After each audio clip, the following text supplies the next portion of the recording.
जय हिंद मेरे सेठ सैनियों और आप सभी का स्वागत है प्रीतम एकेडमी परिवार में और मैं हूं पंकज कुमार। तो आज की इस वीडियो पे बात करेंगे झारखंड बोर्ड के द्वारा एक अपडेट निकलकर सामने आया है और इस अपडेट के विस्तार पूर्वक जानकारी पे हम लोग क्या करेंगे, डिस्कस करेंगे। तो अब सवाल कि सर ये अपडेट है क्या? तो अगर आप YouTube पे ध्यान से देखोगे तो बहुत सारे ऐसे यूट्यूबर हैं या जो शिक्षक है उन्होंने बताया कि ये है वो है ऐसा है वैसा है और आपको गलत चीजें दिखाकर आपको यहां आप उनके चैनल पे लाने का प्रयास किया गया। लेकिन वास्तविकता है क्या, हम लोग उस पर बात करेंगे। तो सबसे पहली वास्तविकता कि देखोगे कि आज के इस वीडियो पे सीधा सीधा इस बात की जानकारी दी गई है कि झारखंड बोर्ड जो झारखंड एकेडमिक काउंसिल है उनकी बैठक हुई और जो भी बाकी जो झारखंड बोर्ड की ओर से जो भी बोर्ड की परीक्षाएं ली जा रही थी, चाहे वो मदरसा का हो या माध्यमिक विद्यालय का परीक्षा हो यानी कि संस्कृत बोर्ड का परीक्षा का हो या झारखंड बोर्ड का परीक्षा हो, तो तीनों बोर्ड के परीक्षाओं का जो प्रारूप था वो तीनों का अलग अलग था। लेकिन बैठक में यह तय किया गया कि जो तीनों बोर्ड है, चाहे आप जैक बोर्ड का बात कर लो, चाहे आप मदरसा बोर्ड का बात कर लो, चाहे आप संस्कृत बोर्ड का बात कर लो, सभी बोर्ड की परीक्षाएं एक ही हिसाब से होगी, ऐसा न्यूज में कहा गया है। साथ ही साथ रजिस्ट्रेशन प्रक्रिया को लेकर भी एक बदलाव किया गया है और साथ में यह भी कहा दिया गया है, क्योंकि बहुत सारे न्यूज में भी बताया गया था कि इस साल आपके क्लास 10th का और क्लास 12th का जो एग्जाम होगा वो लिखित होगा खाली, जिसमें OMR शीट पे एग्जाम नहीं होगा। और इस न्यूज पे यह भी बता दिया गया है कि आपका जो एग्जाम होगा वो लिखित बेस पे होगा कि केवल ऑब्जेक्टिव होगा कि केवल सब्जेक्टिव होगा कि दोनों होगा, सारा का सारा जानकारी आज के इस वीडियो पे बात करेंगे। तो सबसे पहला क्या कहा है कि झारखंड एकेडमिक काउंसिल बोर्ड की बैठक में ली गई कई फैसले, यानी कि बहुत तरह का फैसला ले गया। सबसे पहला जो मुख्य बात क्या था कि झारखंड में एक ही पैटर्न पर होगी सभी परीक्षाएं, यानी कि जो परीक्षा का जो पैटर्न है उसका तरीका एक रहेगा।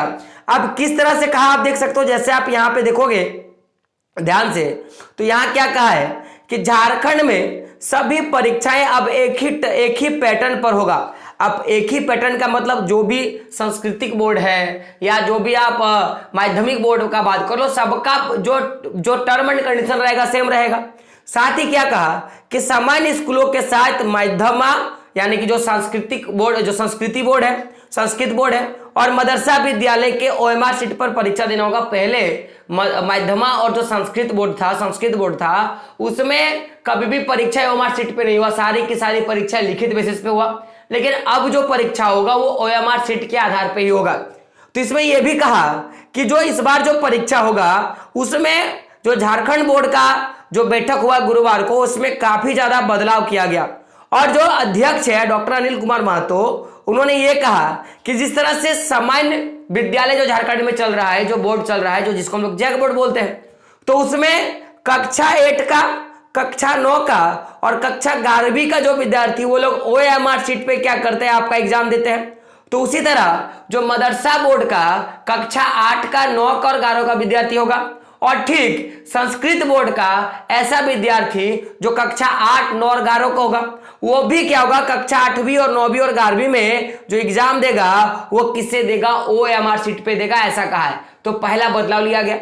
साथ ही साथ ये कहा गया कि जिस तरह से पासिंग मार्क्स आपका झारखंड बोर्ड के बच्चों का होता है कि आपको पता होगा कि पास करने के लिए 100 नंबर में से आपको 33 नंबर लाना होता है, तो ठीक उसी प्रकार मदरसा बोर्ड में भी पास करने के लिए पहले 30 नंबर का प्रावधान था। आप देख सकते हो यहाँ पे कहा है कि आप देख सकते हो यहाँ पे, तो पहले क्या था कि 30% नंबर लाना था जिसे बढ़ाकर 33% कर दिया गया है, यानी कि अब आपका 33% नंबर लाओगे तब जाकर आप क्या होगे, पास होगा, यानी कि 100 में से आपको 33 नंबर लाना होगा। साथ ही साथ यह भी कह दिया है कि जो भी कक्षा 10वीं और कक्षा 12वीं का जो एग्जाम होगा, चाहे वो सामान्य बोर्ड का हो, चाहे वो मदरसा का हो, चाहे वो माध्यमिक बोर्ड का हो, तो सभी विद्यार्थियों के लिए जो परीक्षा होगा वो दो तरीके से लिया जाएगा। एक जो होगा आपका OMR शीट पे बेस होगा और दूसरा क्या होगा आपका लिखित परीक्षा होगा जो आपका सब्जेक्टिव पे बेस होगा। यह भी बात जो है कहा गया है। तो देख सकते हो यहाँ पे क्या कहा है कि आप देख सकते हो इसके यहाँ पे कहाँ पे है आप देख सकते हो हाँ यहाँ पे देख सकते हो कि देख सकते हो जबकि 10वीं और 12वीं में OMR सीट व लिखित परीक्षा होती है, तो ऐसे में मदरसा व माध्यमा की समकक्ष परीक्षाएं भी इसी तर्ज पर लिया जाएगा। यानी कि जो परीक्षाएं हैं वो आपका किस पे लिया जाएगा, तो OMR सीट पे, और लिखित परीक्षा जो है क्लास 10वीं का और क्लास 12वीं का लिया जाएगा।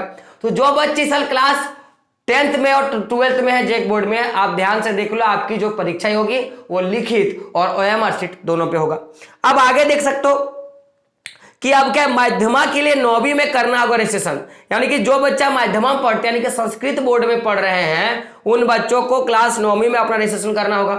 इसके अलावा माध्यमा में सरकारी स्कूलों की तर्ज पर 9वीं में ही रजिस्ट्रेशन कराना होगा, और अब तक 10वीं में रजिस्ट्रेशन और आवेदन भरे जाते थे। और जो माध्यमा बोर्ड है, यानी जो संस्कृत बोर्ड है, इससे पहले जो रजिस्ट्रेशन की प्रक्रिया होती थी वो 10वीं में होता था, लेकिन अब जो है इनका जो परीक्षा का जो रजिस्ट्रेशन होगा वो 10वीं में ही होगा, ऐसा 9वीं में ही होगा, ऐसा कहा जा रहा है। अब देखोगे यहां पे एक चीज, जो 2 चीजें 3 चीजें जो बेशक आपके लिए अच्छी हुई है। पहला क्या हुआ कि जैक में IT सेल का किया जाएगा गठन। अब ये IT सेल क्या, हम लोग उस पर बात करेंगे, तो पहले न्यूज क्या उस पर बात करेंगे। तो क्या कहा है कि जैक में IT सेल का गठन होगा। जैक में अब बाहरी स्रोतों से IT से जुड़े कार्य संचालित होंगे। IT सेल गठन की मंजूरी राज्य सरकार से मिल चुका है और इसके लिए वित्त विभाग ने अपनी सहमति दे दी है। IT सेल के गठन के लिए विज्ञापन निकाला जाएगा और निर्धारित योग्यता पूरा करने वाले अभ्यर्थियों का चयन भी किया जाएगा।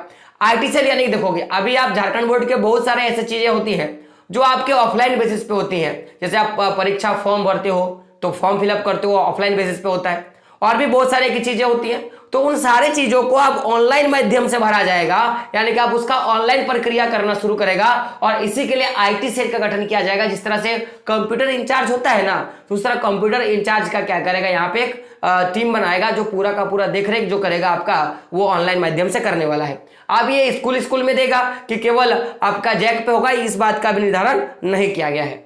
अब एक बदलाव और किया गया है कि दूसरे जिले से भी आप परीक्षा दे सकेंगे छात्र। अब ये क्या कहा है कि मैट्रिक और इंटर के छात्र छात्रा अगर रजिस्ट्रेशन किसी जिले या किसी स्कूल से किए हैं तो वे दूसरे जिले व स्कूल कॉलेज में भी परीक्षा दे सकेंगे। पहले यह था कि अगर मान लो कि आप धनबाद जिला से हो तो आपकी रजिस्ट्रेशन धनबाद जिले में होगी और आपकी मैट्रिक और इंटर की जो परीक्षाएं होगी वो धनबाद जिले से ही होगी। आप बोकारो जिला या पाकुड़ जिला या किसी अन्य जिले में जाकर नहीं दे सकते हो। लेकिन अब आप किसी भी जिले में आप अपना रजिस्ट्रेशन करवा सकते हो और किसी भी जिले में जाके आप अपना परीक्षा दे सकते हो। जैसे अगर मान लो कि मैं कक्षा 9th में हूं और 9th में मैंने धनबाद जिला में मैंने अपना 10th का रजिस्ट्रेशन करवाया। अब जब 10th आया तो उस समय मेरी जो है 10th में, मान लो कि 10th में आया और उस समय गलती से मुझे बोकारो में शिफ्ट होना पड़ा और मैंने रजिस्ट्रेशन कहाँ किया, धनबाद में, तो उस दौरान मुझे फिर से 9 पढ़ना पड़ता था। लेकिन अब आपकी क्या होगी, आप जो रजिस्ट्रेशन आपने पहले करवा लिया है उसी रजिस्ट्रेशन में आप क्या कर पाओगे, बोकारो जिले में भी आप अपना जो है एग्जाम आप दे पाओगे, ऐसा कह दिया जा रहा है। तो दे सकें उनका रजिस्ट्रेशन नंबर संबंधित संस्थान को हस्तांतरित कर दिया जाएगा। यह प्रावधान तब लागू होता था जब संबंधित छात्र माता पिता अभिभावक का हस्तांतरण दूसरे जिले में हो गया हो। साथ ही इसके लिए अन्य प्रावधान भी तय किए गए हैं कि और भी को जो मापदंड है वो भी तैयार किया गया है। अब देखिए सबसे इंपॉर्टेंट जो मुझे लगा यहाँ पे, तो आप देखोगे क्या जो है आपका क्या है, देख सकते हो आप क्या है, इम्प्रूवमेंट परीक्षा। अभी इम्प्रूवमेंट परीक्षा क्या होता है, मान लो कि आपने एग्जाम दिया, क्लास 10th का क्लास 12 का एग्जाम दिया, लेकिन आपका किसी सब्जेक्ट में कम नंबर आया। आपको पता है कि नंबर कम आना बहुत खराब चीज है, तो बच्चे क्या करते हैं, उस सब्जेक्ट में नंबर और ज्यादा लाने के लिए एक परीक्षा देते हैं। तो पहले क्या होता था कि जो परीक्षा होती थी इम्प्रूवमेंट परीक्षा, उसके लिए 1 साल का समय होता था। यानी कि अगर मान लो कि आपने 2023 में एग्जाम दिया बोर्ड का और आपको नंबर अच्छे नहीं आए, तो आप क्या करोगे, अपने नंबर बढ़ाने के लिए इम्प्रूवमेंट परीक्षा दोगे। तो आपको अब जो इम्प्रूवमेंट परीक्षा होता है वो 24 में होता है, यानी कि पूरा 1 साल का समय बीच में गैप जाता, जिसमें बच्चों को क्या होता था, जिसमें बच्चों को बहुत ज्यादा प्रॉब्लम होता था। लेकिन अब इम्प्रूवमेंट परीक्षा के तहत एक काम किया गया, क्या किया गया कि अब देख सकते हो क्या कहा है कि इम्प्रूवमेंट परीक्षा के लिए नहीं करना होगा साल का इंतजार, यानी कि 1 साल का इंतजार नहीं करना होगा। तो क्या कहा है कि मैट्रिक व इंटर की परीक्षा पास करने वाले छात्र छात्राओं को रिजल्ट इम्प्रूवमेंट के लिए अब 1 साल का इंतजार नहीं करना होगा। छात्र जिस साल परीक्षा पास करेंगे उसी साल होने वाली पूरक व कंपार्टमेंटल परीक्षा के साथ इम्प्रूवमेंट परीक्षा भी दे सकेंगे। यानी कि जब आपका कंपार्टमेंटल परीक्षा होता है, यानी कि जो बच्चे फेल कर जाते हैं, तो फेल करने वाले बच्चों का एक परीक्षा फिर से लिया जाता है। तो उसी समय क्या कर पाओगे, आप परीक्षा दे पाओगे, ऐसा कह दिया गया है। साथ देख सकते हो वर्तमान में ऐसा प्रावधान नहीं है कि 2023 में पास परीक्षार्थी अगर अपना रिजल्ट सुधारना चाहते हैं तो उन्हें 24 में मैट्रिक इंटर की परीक्षा में शामिल होना होगा। लेकिन अभी जो है इस बात का जिक्र नहीं किया गया है, लेकिन आने वाले समय में यह भी कर दिया जाएगा कि इंप्रूवमेंट परीक्षा आपका जब आपका मैं बोलूंगा कि जब आपका मैं बोलूंगा कंपार्टमेंटल जब परीक्षा होगा उसी समय आप अपना जो है रिजल्ट ठीक कर सकते हो, ऐसा कहा। यानी कि इसके भी आपके लिए एक अच्छा खासा बदलाव है। अब चौथा बदलाव क्या है, री रजिस्ट्रेशन प्रक्रिया के बारे में। तो री रजिस्ट्रेशन नहीं, फिर होगा पंजीयन। देखिए क्या कहा है, तो पहले क्या होता था कि बच्चा देखो अगर आप 10th में हो तो रजिस्ट्रेशन एक बार होता है, तो रजिस्ट्रेशन एक बार हुआ और उसी रजिस्ट्रेशन में क्या करोगे, लगातार 3 साल तक आप परीक्षा देते हो। जैसे अगर मैं क्लास 10th में हूं और मैंने रजिस्ट्रेशन 9 में करवाया तो मैं अब लगातार 3 साल तक मैं 10th का परीक्षा में दे सकता हूं। लेकिन अगर तीसरे साल अगर मैं नहीं करवा पा रहा हूं किसी कारण से, तो फिर क्या होगा कि मुझे उस समय री रजिस्ट्रेशन करना होता था। और जब री रजिस्ट्रेशन करना होता था तो प्रॉब्लम क्या होता था कि मैं अपने विषयों को चेंज नहीं कर पाता था। ध्यान सुनिएगा मैं क्या बोल रहा हूं कि अगर मैंने क्या बोला कि रजिस्ट्रेशन लाइफ में एक बार में होता है, बोर्ड का रजिस्ट्रेशन एक बार में हुआ, जैसे 10th में एक बार रजिस्ट्रेशन, 9th में एक बार 10th का रजिस्ट्रेशन होगा और 11th में एक बार आपका 12th का रजिस्ट्रेशन होगा। तो जो बच्चा 9th में 10th का रजिस्ट्रेशन करवाया उन बच्चों का प्रॉब्लम क्या होता था कि पहला प्रॉब्लम यह हो रहा था कि उनको 3 साल तक रजिस्ट्रेशन प्रक्रिया जो था पहला रजिस्ट्रेशन को उसका वैलिडिटी होता था। अब किसी कारण से बच्चा 3 साल में अगर मान लो कि मैट्रिक का परीक्षा या इंटर का परीक्षा पास नहीं कर पाया तो बच्चों का उसके बाद चौथे साल में री रजिस्ट्रेशन की प्रक्रिया होता था। अब री रजिस्ट्रेशन प्रक्रिया में एक प्रॉब्लम था कि बच्चा अपना सब्जेक्ट जो है चेंज नहीं कर पाता था।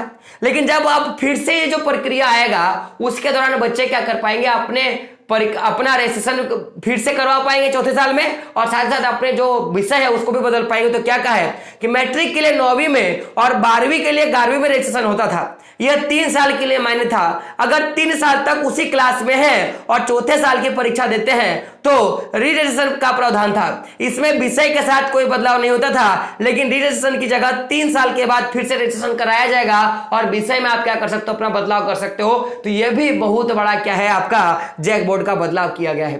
तो आप देखोगे इंपॉर्टेंट क्या है कि बदलाव किया गया। तो हम लोगों ने क्या देखा, सबसे पहले कि जो भी मदरसा की परीक्षा या जो भी माध्यमिक बोर्ड का परीक्षा है सबका परीक्षा का लेवल एक होगा। आपका जैसे 8 का 9 का और 11 का जो ओएमआर शीट पे लिया जाता है यहाँ पे भी ओएमआर शीट पे लिया जाएगा और 10th का जो एग्जाम होगा वो 10th और 12th का वो भी ओएमआर शीट पे और लिखित परीक्षा ली जाएगी। तो दोनों चीजें हैं। साथ में जो माध्यमिक बोर्ड में जो पास करने के लिए 30 अंक था उसको 33 कर दिया गया है। अब साथ में देखोगे तो 10 हाई स्कूल व 2 इंटर कॉलेज की जो है प्रविष्टि भी की गई, यानी कि अब 10 नया हाई स्कूल बनाया जाएगा और 2 जो है इंटर कॉलेज की निर्माण का प्रक्रिया का भी बात चला है। तो पूरी की पूरी जानकारी थी। देखो जो फैक्ट बात है मैंने आपको बात किया, मैं नहीं बढ़ा के बात करता हूं नहीं घटा के बात करता हूं, जो बात है मैं बात बताता हूं। मुझे ऐसा नहीं आता कि मैं दिखाऊंगा कुछ और करूंगा कुछ। आपको जो वो काम कर देता है आप वहां पे जाइए, उनको बातें समझाइए कि बलगलाने का काम मत कीजिए, जो सही वो बताइए। तो जो जानकारी था मैंने आपको दिया। जानकारी कैसे लगा कमेंट बॉक्स में बताना है। साथ ही चैनल पर चैनल को सब्सक्राइब करना है और बेल के आइकन क्या करना है, शेयर करना है। दोस्तों मिलते हैं अगले वीडियो में, तब तक के लिए जय हिंद जय भारत और आपका दिन शुभ हो।